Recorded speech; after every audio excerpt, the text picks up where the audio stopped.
Bem-vindos ao Entre Nós, um programa de dicas imperdíveis aqui, na Rádio Web Mackenzie. As mais recentes notícias universitárias e entrevistas com convidados especiais, conectando você com o que há de melhor na vida universitária.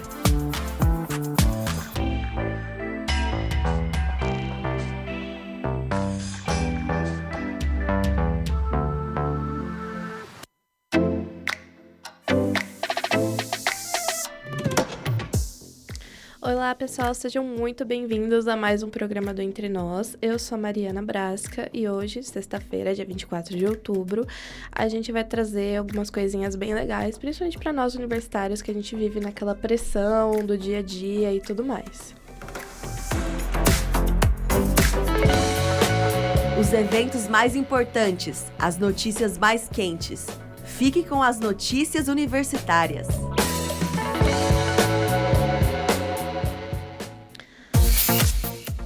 O Centro de Ciências Biológicas e Saúde do Mackenzie está com inscrições abertas para o grupo de Desmistificando a Alimentação Saudável. O projeto é conduzido pelos estagiários de Nutrição e de Psicologia e ele tem como objetivo oferecer um acolhimento e uma escuta para temas sobre alimentação saudável, autoestima e imagem corporal. Quem pode participar são pessoas com histórico de dietas mal-sucedidas e que desejam adotar um padrão alimentar mais saudável.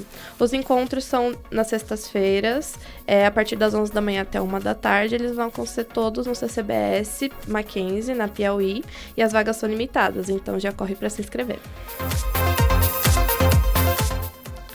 E a gente também vai ter festa de Halloween no Largo da Batata, nos dias 1º e 2 de novembro. A gente vai ter aqui em São Paulo uma festa cheia de fantasias, cheia de coisas bem legais voltadas para o Halloween e pet friendly. Então já é uma ótima forma de você acabar o seu mês de outubro com um pouco de cultura do Dia das Bruxas.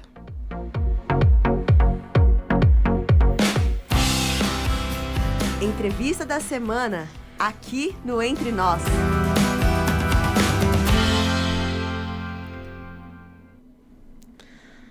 Bom, a convidada dessa semana, ela é mackenzista, ex-aluna do curso de psicologia aqui da faculdade, e hoje ela trabalha na área da psicologia clínica, atendendo tanto o público jovem quanto os adultos. E seja muito bem-vinda, Lauren Azevedo. Muito obrigada, Mariana.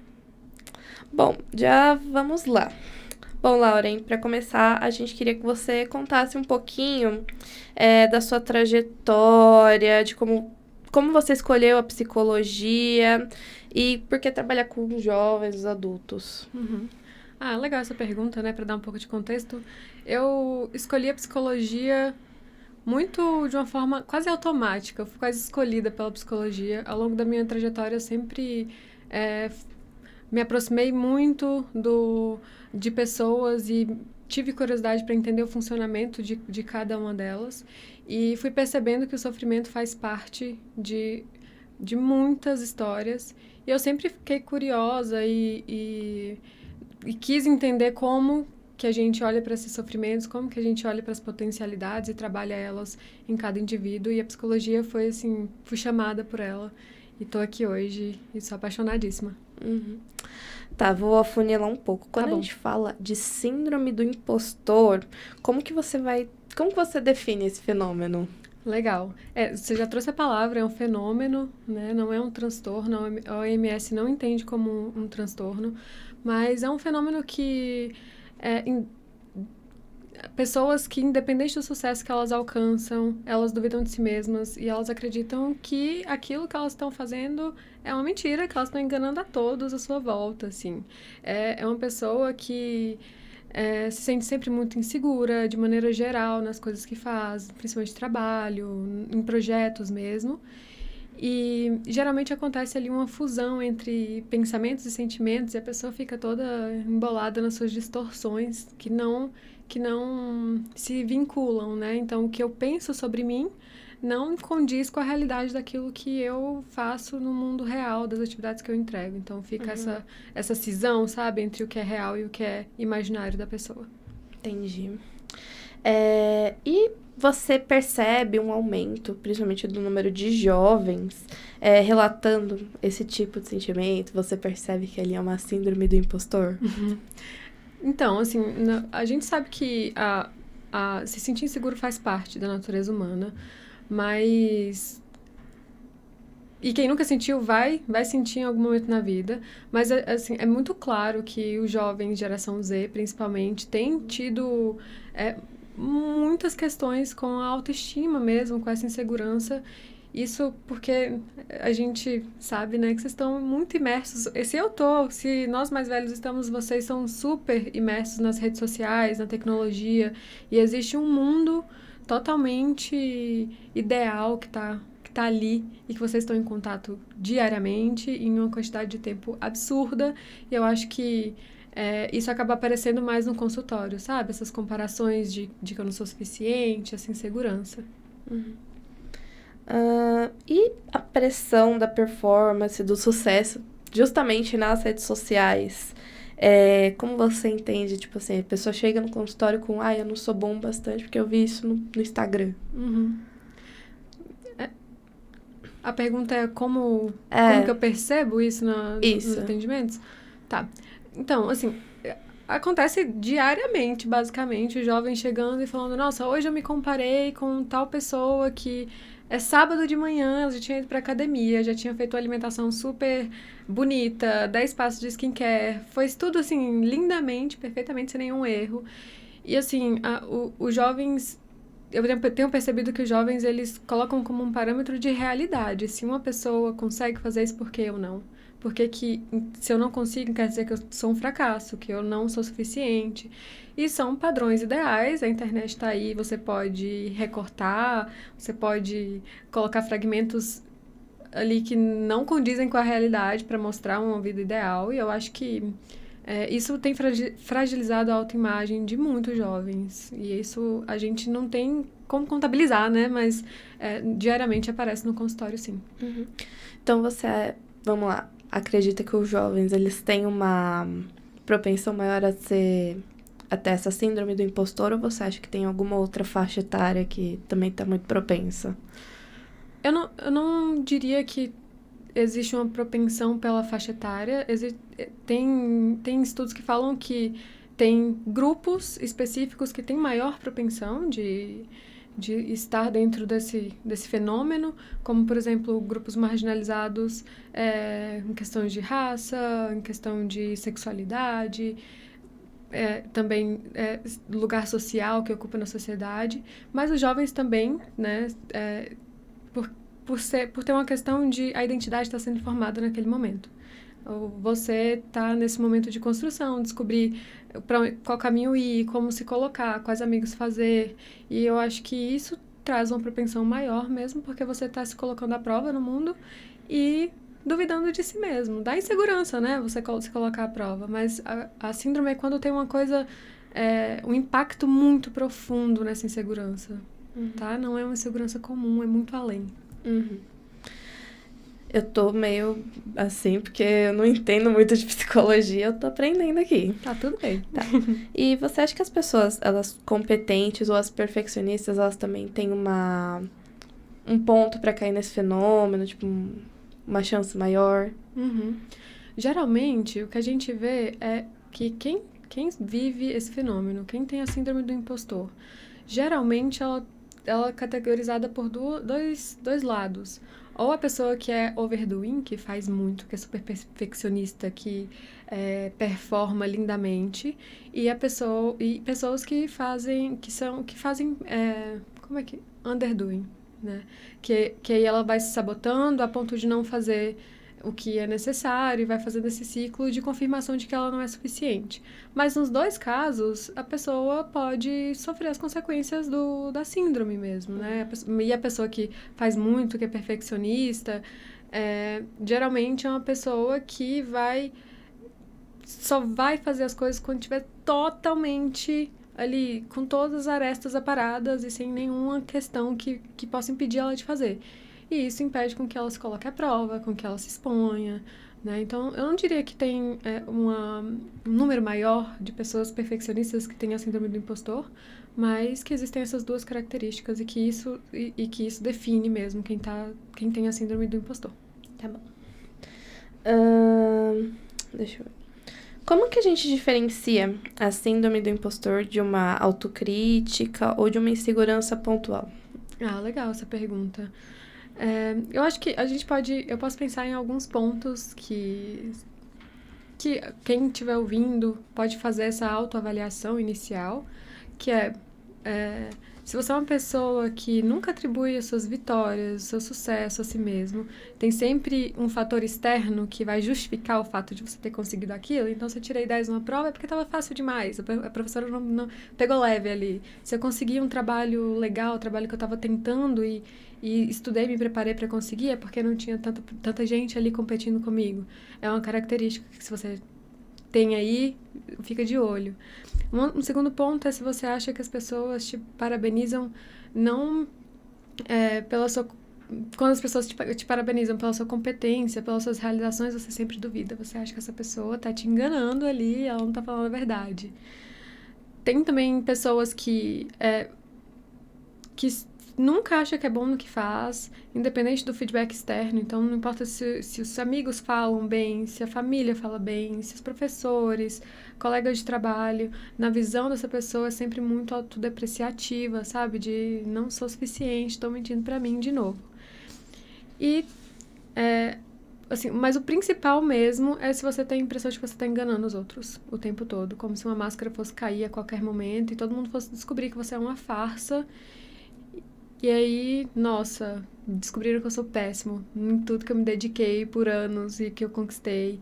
Então, eu diria que se você dá check na maioria desses pontos, fica de olho, porque provavelmente você tá sofrendo desse fenômeno. Tá na hora de procurar um psicólogo. Tá na hora. Tá, e você acha não, né? Acredita que esses pensamentos, eles vêm acompanhados sintomas físicos, emocionais, estão ligados ali com a ansiedade também?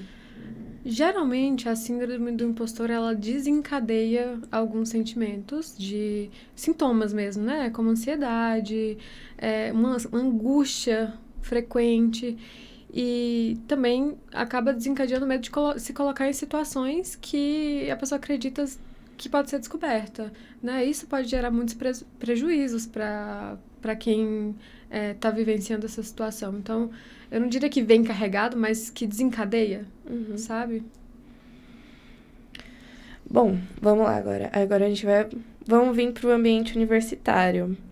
Aqui, quem está começando ali, os jovens estão ingressando, ou já estão saindo também. Essa síndrome costuma se manifestar bastante? Síndrome / fenômeno. Em jovens que estão na universidade? Isso.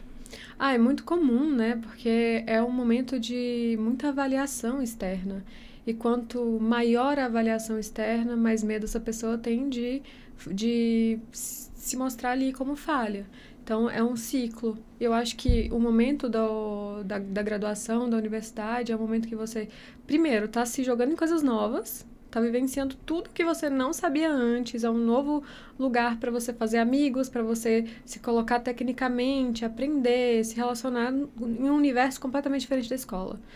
E eu acho que isso impacta muito, porque o nível de exigência de uma pessoa que tem a síndrome é muito elevado e colocado dentro de um ambiente onde já tem também avaliações reais, né, provas, ambiente e tudo mais, eu acho que aparece com mais frequência, com mais facilidade mesmo, é mais fácil de você perceber nesse ambiente do que você dentro de casa no seu quarto, né? É bem, bem diferente. Em casa ninguém tá ali batendo todos os pontos possíveis. Tá. Espera-se que não. No começo da vida profissional, né? O que mais contribui para essa inquietação? Acho que a gente vai falar um pouquinho de estágio agora. O que mais contribui para insegurança? Insegurança, a própria fenômeno da síndrome do impostor. Bom, eu acho que é um outro contexto também que você está sendo avaliado e é um contexto onde você vai ser rotulado muito pelas suas entregas, pelo seu desempenho. E eu penso que uma pessoa que sofre desse fenômeno no ambiente de trabalho, ela vai estar constantemente se cobrando de uma forma absurda e nunca enxergando que o que ela está entregando é suficiente. E aí isso é um sofrimento enorme, né, para quem tá começando. Tem pessoas que muito provavelmente vão travar diante da busca por um estágio pelo medo de falhar. Pessoas que vão entrar no trabalho e vão ser, assim, furacões que vão fazer a coisa acontecer, mas vão se sentir mal em cada entrega. Então, tem várias nuances que a gente pode olhar, mas eu acho que também, assim como a fase da universidade, é uma fase nova que você está se jogando no mundo. E para ser avaliado pelo externo também, não tem como, a gente está constantemente sendo avaliado pelo externo, mas tem uma autoavaliação interna muito, muito forte, que independente de onde você esteja, vai ser sempre vai te atravessar ali. Ela vai te jogando. Vai te jogando para baixo, exatamente. É como se você fosse seu pior inimigo, assim. Pensa no seu melhor amigo, você é o contrário disso, né? Para si mesmo, né? Sempre um erro é o fim do mundo. Um acerto não é nada demais, não tem. Não, foi só uma coisinha de nada. Fiz meu trabalho. Fiz o mínimo que eu podia. É bem complicado. Tá. E como que a gente lida com esse medo constante dessa máscara cair, do ser descoberto, e de não estar à altura no estágio, no primeiro emprego? Olha, sempre que me perguntam como lidar, eu sempre falo busque tratamento. Mas eu sei que para essas pessoas e para muitas outras também, pedir ajuda pode ser interpretado como uma vulnerabilidade.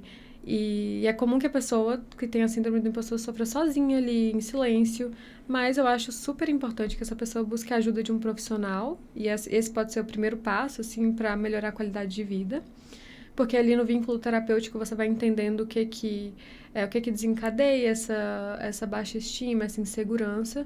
E entende também se é uma questão pontual ou se é uma questão mais profunda, como um transtorno de ansiedade, uma depressão, né? Então, acho que diria assim, procure terapia. Mas, se você não tem condições nesse momento, eu acho que tem alguns caminhos que podem ser, algumas estratégias que podem ser iniciais para você começar a pensar sobre isso e se observar também.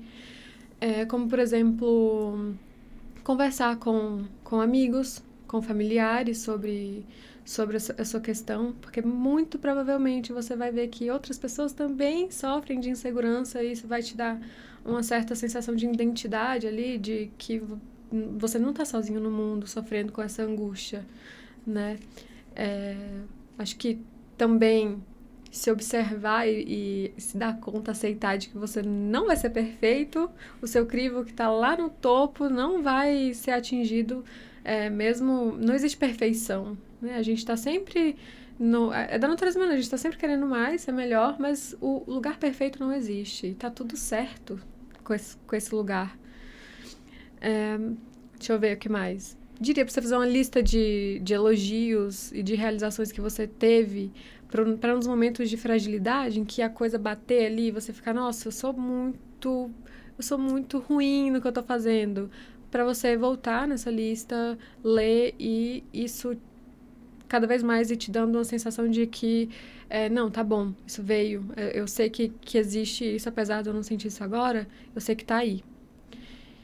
E, por último, eu acho que não só o mundo do pensamento é uma coisa, o mundo da ação é outra.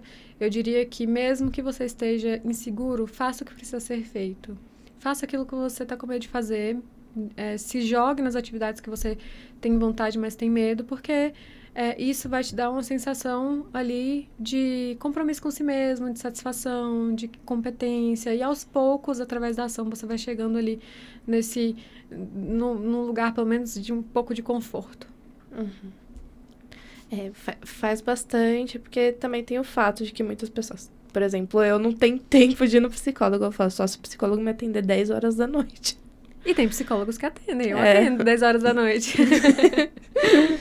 Vamos lá.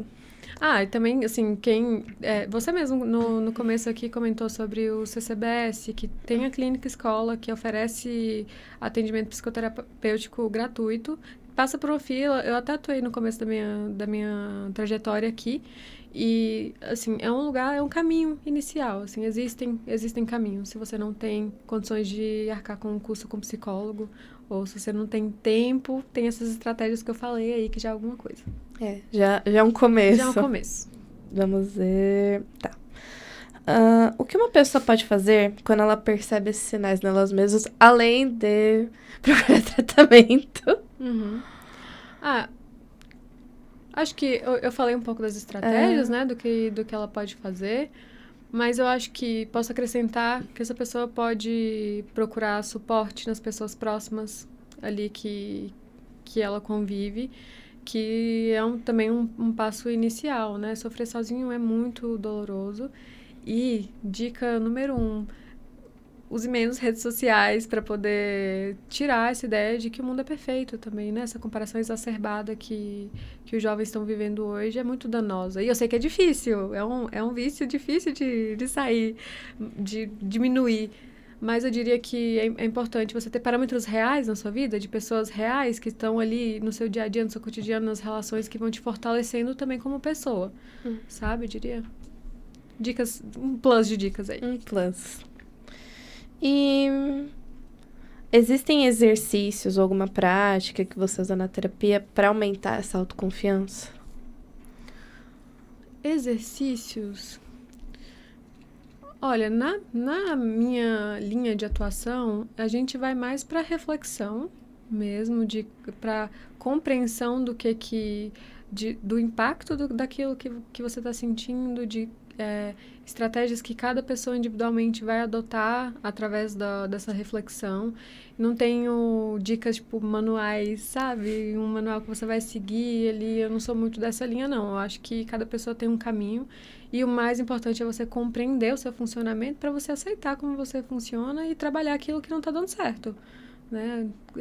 É o que eu acredito. Eu acho que funciona muito bem nos meus atendimentos. E os amigos, os professores, os colegas, esse círculo físico, longe das redes sociais, eles conseguem realmente apoiar, né? A pessoa, tudo. Consegue apoiar e consegue fazer o caminho contrário também. A gente está falando de um cenário bonito, onde você tem relações confiáveis e sólidas o suficiente para te apoiar nesse processo. Mas tem pessoas que não têm uma família que apoia, muito pelo contrário, que reforça essa crença, essa percepção autodepreciativa e que reforça cada vez mais a insegurança. E se você tá dentro de uma família assim, num cenário que te machuca de alguma forma, o ideal é que você conquiste um espaço seguro para você. Geralmente, as amizades são esse lugar. Um lugar de segurança, onde você vai construindo um novo formato de se relacionar que vai te trazer esse lugar mesmo de conforto, né? E que é muito importante quando você não consegue se enxergar de uma forma valorosa. Talvez o afeto externo te ajude a encontrar esse lugar também. Um olhar diferente daquele que você se oferece. E hoje em dia, você falou, as redes sociais abrangem essa comparação quase que de forma total. E como que a gente pode equilibrar essa busca do que é inspiração e do que já se torna prejudicial?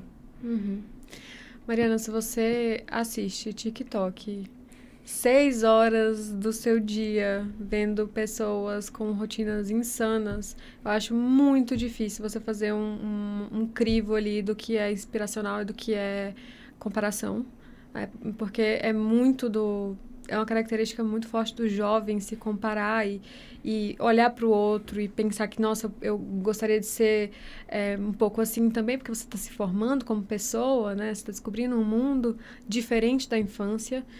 E eu acho que, assim, seleciona bem quem você acompanha. Eu acho que é a primeira coisa. Pessoas que tenham mais afinidade pelo seu estilo de vida. Porque se você for pegar o que tá no hype, o que tá todo mundo vendo, é muito difícil colocar todo mundo na mesma caixinha, né? É muito difícil todo mundo... A gente tá falando de uma utopia, de uma realidade que que não funciona para todo mundo acordar às 5 horas da manhã, ter 10 passos de skincare, como eu falei, ir pra faculdade, pro trabalho, ver os amigos. E, assim, eu acho que é insano pensar que é possível. Então, se inspira em si mesmo, sabe? No que você gostaria de fazer, no que te dá prazer, no que é gostoso. E eu acho que se inspirar naquilo que é real é mais importante do que você se inspirar no que tá fora. É até um pouco ser mais autêntico também. Exatamente. Todo mundo... Assim, eu acho que é uma necessidade humana se igualar, né? Se eu chegasse aqui toda diferentona também, eu acho que gera um certo impacto. E é natural que as pessoas busquem se aproximar ali.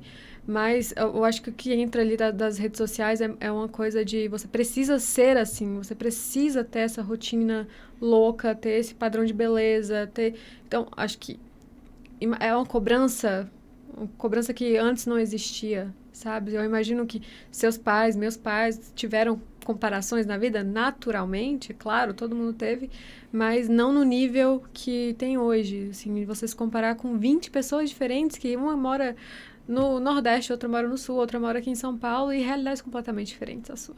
Então, diria para tomar mais cuidado, assim. Eu sei que é uma fala que não é muito bem aceita, mas eu acho que é uma coisa a se pensar também. Às vezes a gente não precisa escutar o que a gente quer escutar. Exatamente. E a síndrome do impostor, ela pode ter raízes que vêm desde a infância, ou, sei lá, também só se constrói de uma hora para outra. Nada se constrói de uma hora para outra quando a gente fala de percepção, psique aqui.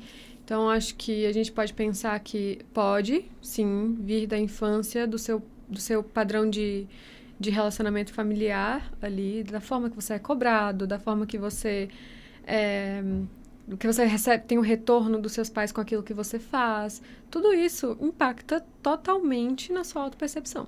Então, você ser uma pessoa mais segura, menos segura, tudo isso tem muito a ver com a forma que você vivenciou ali as relações afetivas e com a forma que você enxergou o mundo, fez a sua leiturinha ali e traduziu.